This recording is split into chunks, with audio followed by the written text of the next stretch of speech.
बड़ी रे ए भाई कहा ही बोल बिया घरवा छोड़ के का हो का कोई साल झगोइले रहेला का तर घटल रहेला। अच्छा ये बताओ तू घर घूमे वाला आदत छोड़बी कि ना। अच्छा तो के हम घर घूमतनी सुन हमार बात सुन पहले। हाँ हाँ बोलो कि मोटे मोटे लिटिया पर कोई है धोबिनिया रे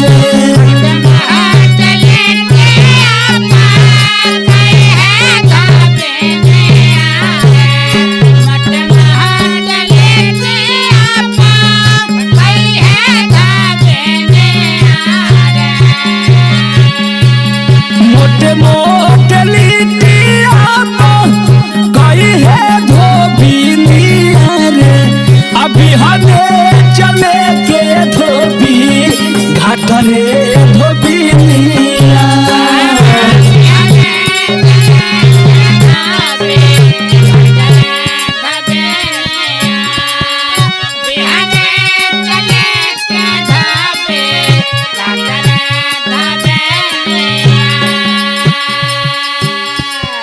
अच्छा तो के मोटकी लिट्टी लगाई हो। अरे बड़ा मीठा लगेला हो। अच्छा घर में कोनो चीज रहे चाहे न रहे तो हर फरमाइश से कई गो रहेला। मरचा का अचार ले लिया ऊपर। हाँ तो हमारे एक बात सुनो सुनाम। सजवे से भइला बाटे हमरो सारा दिया हो।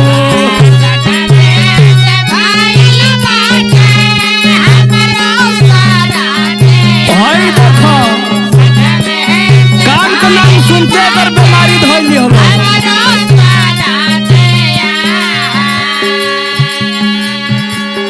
मने हम अपन दुख बताओ थी तब के बीमारी लोग थियो। अरे हम कुल तोर बुझत है। हाँ हाँ अपनी पर तब न जनता। चल चल बताओ बताओ। सजवे से भइला बाटे हमरो सारा दिया हो। जाई गुना बोथेला का पर सुन धोबिया। अच्छा अच्छा बुझ गई तोर कपार दुखाए लगल।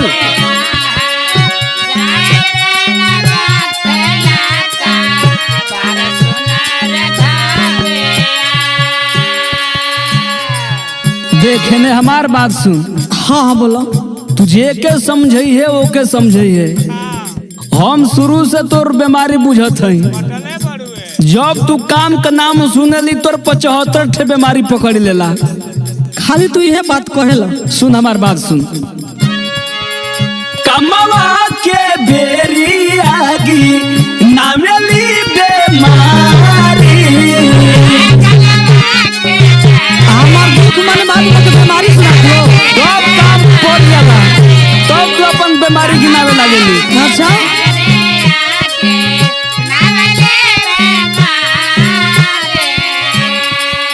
सुन और सुन। हाँ हाँ बोलो खाए के बेरी आऊ लाठी देली थारी। अरे तू जितना इल्जाम लगाओ तो लगा ला मेरे को।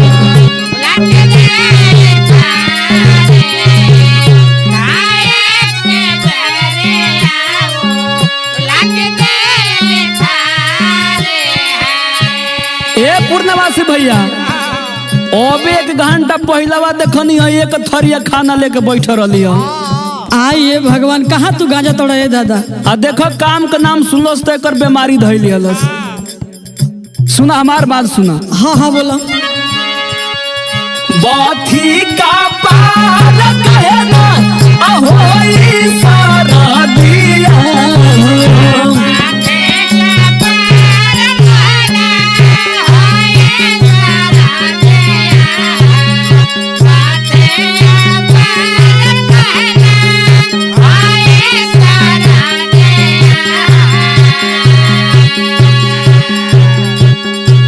अब ठीक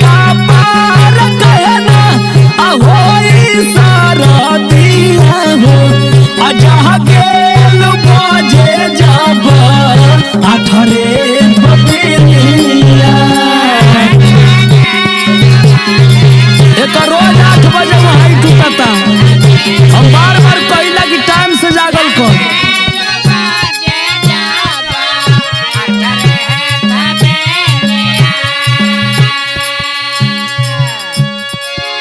जब से तोहरा घर में एली हमार करम जर गई। तहार जर गल कि हमार जर गई। अरे वो तो भगवान देखत हुई। हाँ तो देखते हुई हम। हाँ हमार दासा ना देखत हो हम कैसन भइले। तो के खाली काम देखाला नो ऐसने रहली। कैसन रहल और बाबू माई ऐसने भेजले रहलो। सुना हमार बात बताओ। कुल काम घरवा को हमरे पर करे।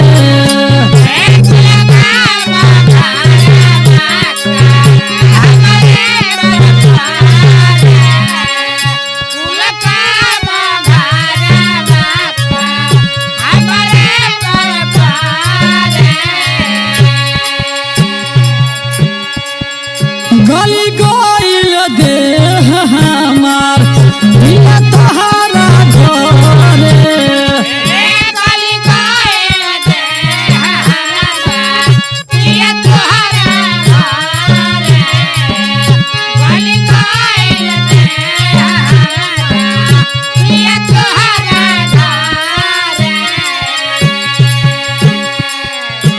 सुनत रहो।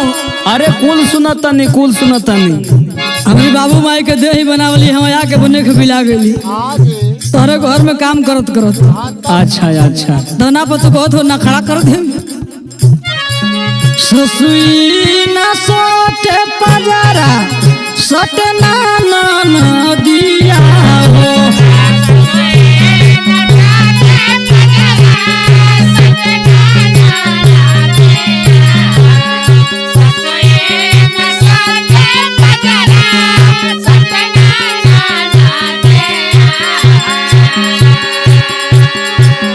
ससुई न सोटे पजारा सटे ना दिया हो।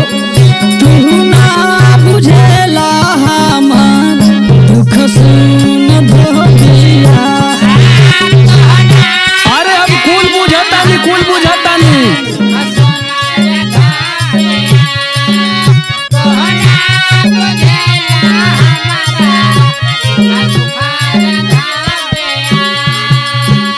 हेने सुन हमार बात सुन। हाँ हाँ बोलो।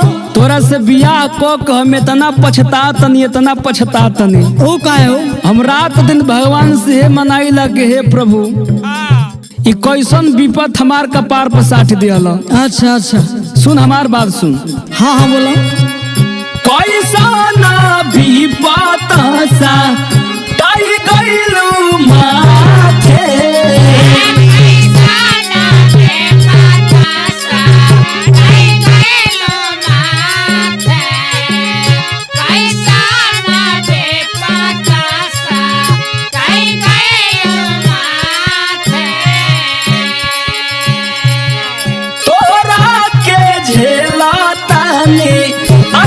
अपना साथे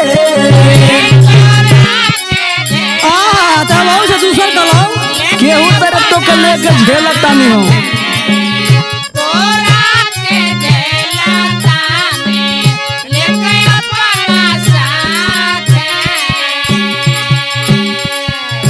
काहे नहीं खी मानत तुझी तेंदर के बतिया रे।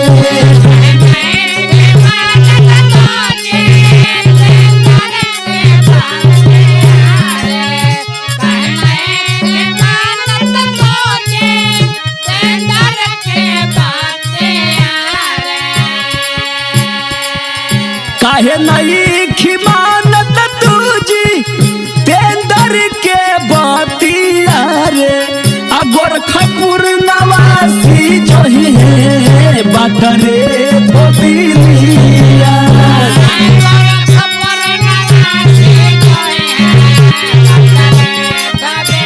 दे गोरख भैया पूर्णवासी भैया हमार बात जो ही जा।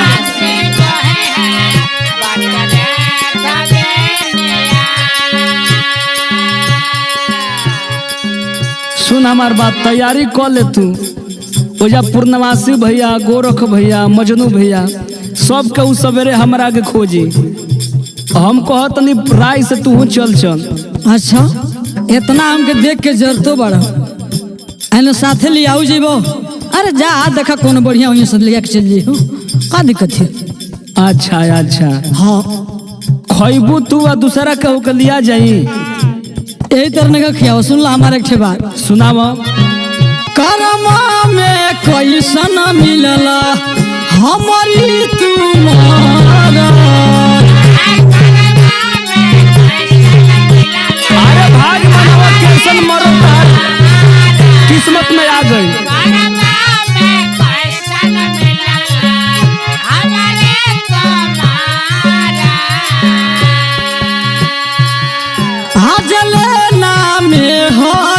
के बुझला तू दारा। भाई सुन ले प्रकाश भैया,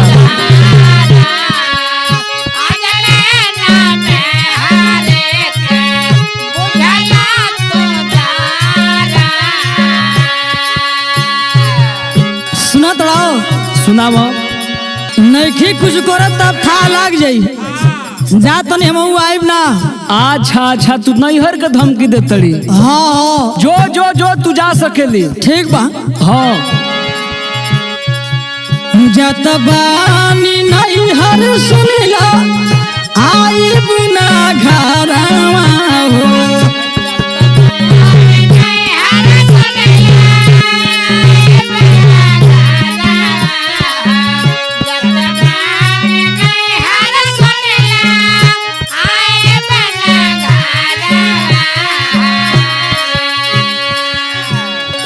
प्रियंका कपूर कर सुन धोबिया।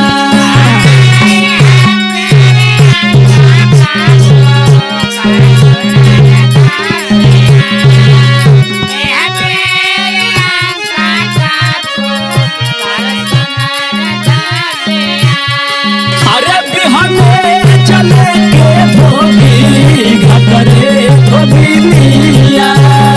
अरे सजवे से बाथेला का पर सुन धोबिया। बिहाने चले के धोबी घटरे धोबिया। सजवे से बाथेला का पर सुन धोबिया। बिहाने